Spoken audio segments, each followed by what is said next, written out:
Namesto med sošolci iz 5. razreda je Nejc šolsko leto 2017-2018 večino časa preživel v bolnišnici in postal junak 3. nadstropja pediatrične klinike.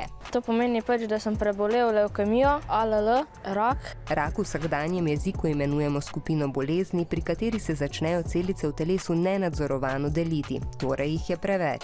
Da je Nejc zbolel za redko obliko raka, so ugotovili med počitnicami na morju, ko je dobil visoko vročino.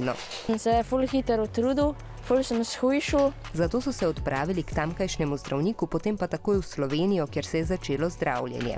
Podprla ga je vsa družina. Poskušal sem ostati pozitiven, pa vsi skupaj smo se tudi igrali, da je hitro minil čas. Seveda te je malo strah, ne veš kaj pričakovati. Včasih je ful bolel, ko sem imel luknje v črevesu, sem mogel iti na operacijo, pa imam zdaj šivan tukaj.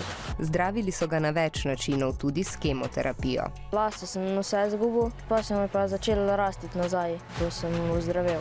Eden od načinov zdravljenja je presaditev kostnega mozga. Cela družina, vsem so odzeli kri in testirali. Jaz sem imel podobno ujemanje krvi kot on. Mislim, da bi to vsak naredil za svojega brata oziroma kateregakoli člana družine. Po presaditvi pa se je zgodil nepričakovan zaplet, zaradi katerega Nejc 2 tedna ni bil pri zavesti. Ko se je prebudil, se ni spomnil ničesar. Nič nisem vedel, koliko delati, nisem znal hoditi. Recimo mamici sem rekel, da je ena teta, ko me čuva, atiju sem pa rekel stric. Je pač čudno, ko ne veš, kdo je zraven tebe. Ampak tudi to so premagali. Nejc je kljub zdravljenju uspešno končal 5. razred in se po letu dni vrnil v šolo. Ko si videl prijatelje, prijateljice, pa učitelje tudi, je bilo fajn.